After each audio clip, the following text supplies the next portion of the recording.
Hello, good morning, my dear students. I'm Sonali, your English teacher. Today I'm here to teach you English. I hope you all have bought your book set. So let me introduce you with your books of English. See, this is your course book, English Alive by Collins. And this is your English Grammar Composition by Himadri Publications. These are the two books that we have selected for this session. Okay, so before we start, I want to discuss few points with you.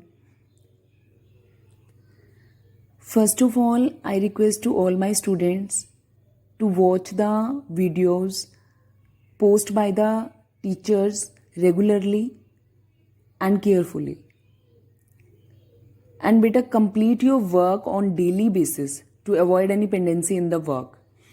आपने teachers जो भी videos post करते हैं बेटा उनको carefully आपने देखना है. By watching the videos carefully you will get all the lesson. अगर आप वीडियोस को अच्छे से देखेंगे बेटा तो आपको लेसन्स डेफिनेटली अच्छे से समझ में आएंगे. और जो भी वर्क हम आपको भेजेंगे आपने उनको डेली बेसिस के ऊपर पूरा भी करना है, कंप्लीट करना है उनको, ताकि आपका वर्क ज़्यादा पेंडिंग नहीं रहे. Okay, and just take care of the notebooks also. Last time we had faced this problem that kids were at home and they didn't care about the notebook maintenance. बच्चों ने अब notebooks इतनी rough बनाई थी and this time this is not bearable at all. This time we have decided to give you 10 marks extra in your exams for your notebook maintenance and handwriting. Okay, so take care of the handwriting as well as for the notebook maintenance. आपने अपनी notebook को अच्छे से maintain करना है, handwriting का specially ध्यान रखना है. सी यू हैव मच टाइम, आपके पास बहुत टाइम है, आपने घर रहना है, घर पे रह के अपनी नोटबुक को मेंटेन करना है तो आप उसे अच्छे से मेंटेन कर सकते हैं. ठीक है, तो इन चीज़ों के लिए आपको एडिशनल 10 मार्क्स दिए जाएंगे. And this time take our words seriously because last time it happened that we had not checked your notebooks for a while. बहुत टाइम के लिए हमने आपकी नोटबुक्स लास्ट टाइम चेक नहीं की थी, but this time it's not gonna happen. ऐसा नहीं होगा. वीकली आपकी नोटबुक्स मंगवाई जाएंगी चेक करने के लिए स्कूल में. ठीक है, so be updated. All right, okay, now let's move on towards the syllabus. So we will start from our grammar, the sentences. This is first chapter of your English grammar book. Today we will study about sentences. The same we had studied in our previous class also. So let's revise once again today. What is sentence? Sentence क्या होता है? A sentence is a group of words arranged to express a complete sense. Sentence is a group of words. Sentence जो होता है वो words का एक group होता है that is arranged to express a complete sense, जो कि वर्ड्स को एक अरेंज किया जाता है प्रॉपर वे में just to convey as a proper message. हमें एक प्रॉपर मैसेज कन्वे करने के लिए उसको प्रॉपरली अरेंज किया जाता है, दैट इज कॉल्ड सेंटेंस. उसे हम सेंटेंस कहते हैं. See how first of all we need to learn what are words, right? So word हम कैसे बनाते हैं? word is a group of letters. word क्या होता है? letters का ग्रुप होता है. letters को ज्वाइन करके हम क्या बनाते हैं?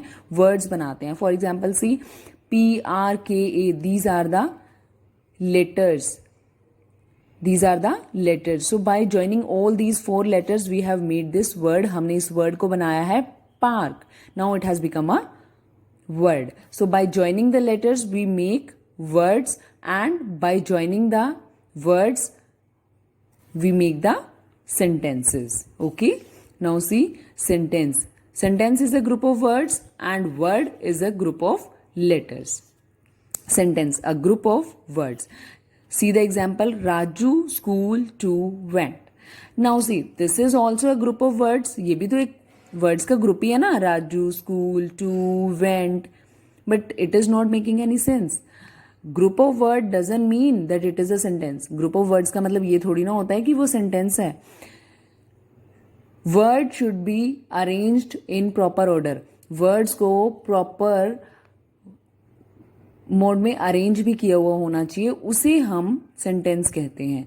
Now see, Raju went to school. Now it is given in the right order. अब इसे बिल्कुल एक्यूरेट ऑर्डर में रखा गया. Now it has become a sentence. तो अब ये सेंटेंस बन गया, Raju went to school. Raju school गया. ठीक है. Rises the sun east in the. Now jumble words are again given, but that doesn't mean it is a sentence. Now we will unscramble the words. The sun rises in the east. Now it has become a proper sentence. अब ये हमारा एक proper sentence बन चुका है जब हमने इनको properly arrange किया. Okay? So have you understood what is sentence? Sentence क्या होता है? Sentence is a group of words arranged to express a complete sense. जो एक proper हमें message convey करता हो, properly words को orders में arrange किया गया हो, उसे हम सेंटेंस कहते हैं. All right. Now kind of sentences. Sentences कितनी तरह के होते हैं? There are 4 kind of sentences. 4 तरह के सेंटेंसेस होते हैं. Declarative, interrogative, imperative and exclamatory. First of all let us understand what is declarative sentence. Declarative sentence कौन सा होता है? अ सेंटेंस दैट स्टेट्स और declares something is called a declarative sentence. वो सेंटेंसेस जो हमें एक नॉर्मल स्टेटमेंट मतलब कि कुछ डिक्लेयर करते हैं, वो क्या होते हैं? डिक्लैरेटिव सेंटेंस होते हैं. In short we can say simple sentences are called declarative sentences. जिसमें सिंपल स्टेटमेंट, नॉर्मल बातें कही जाती हैं, वो हमारे डिक्लैरेटिव सेंटेंसेस होते हैं. For example, she is a very beautiful girl. वो एक बहुत सुंदर लड़की है. This is a very simple statement made by someone. It means this is a simple sentence. And just remember one thing, a sentence is always followed by a full stop.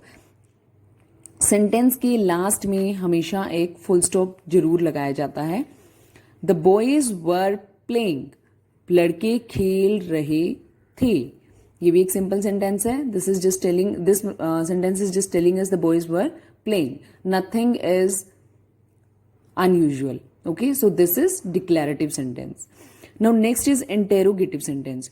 A sentence that asks a question is called an interrogative sentence. Interrogative sentence कौन से होते हैं? जिसमें हम किसी से question पूछते हैं, right? For example, who's calling you? Who are you? What is your name? Where do you live? What are you doing? Why are you not going there? Why are you not coming here? So in all the sentences we are asking questions. इन सभी sentences में हम किसी न किसी से कोई ना कोई questions पूछ रहे हैं. So these are interrogative sentences. Where are you going? One more example is given here. Next is imperative. Imperative sentences कौन से होते हैं? A sentence that expresses a command, request or a desire is called an imperative sentence. Imperative sentence कौन से होते हैं? Sentences that expresses command, request and desire. जो command, request और desires के बारे में बताते हैं, express करते हैं, वो हमारे imperative sentences होते हैं. For example, if I talk about command, then do your work, go there, come here. These are commands. Request, please give me a glass of water, please shut the door. These are the request. And these are imperative sentences. Okay. Now the next is exclamatory. What is exclamatory sentence? Exclamatory sentence कौन से होते हैं? A sentence that expresses some strong or sudden feelings. वो sentences जो express करते हैं कुछ strong feelings को और sudden feelings को. Sometime it happens with us. Surprisingly we saw something. हमने कुछ देखा. And we just got surprised. हम बड़े हैरान हो जाते हैं, है ना? So what is our reaction? We use some certain words. तो हम कुछ words को use करते हैं, है ना? Wow, what a beautiful flower. Alas, we lost the match. Shh, the baby is sleeping. So these are the interjections. ये interjection, ये वर्ड्स हैं. दीज आर एक्सक्लामेटरी, मीन्स इसमें हम सरप्राइज्ड हो गए हैं, ये हमें हैरान करने वाली चीजें हैं. तो ये क्या होती हैं? These are the exclamatory sentences. See the example. Wow how beautiful she is. वो कितनी सुंदर है. Alas we lost the match. हम मैच हार गए. So here in you can see in these sentences we are showing are feelings, we are expressing our strong feelings. Okay, so see some points to remember. There are some certain points that we need to keep in the mind while doing sentences. जब भी हम sentences करते हैं तो कुछ certain points होते हैं जो हमें याद रखने होते हैं. See, every sentence begins with a capital letter. Her sentence जो होता है वो हमेशा एक capital letter से start होता है. A full stop is placed at the end of every declarative sentence. Her declarative sentence के पीछे हमेशा full stop लगता है. A question mark is placed at the end of every interrogative sentence. Her interrogative के sentence के last में हम ये वाला interrogation mark को use करते हैं. An exclamation mark is placed at the end of every exclamatory sentence. Her exclamatory sentence के पीछे ये एक्सक्लामेशन वाला मार्क यूज किया जाता है.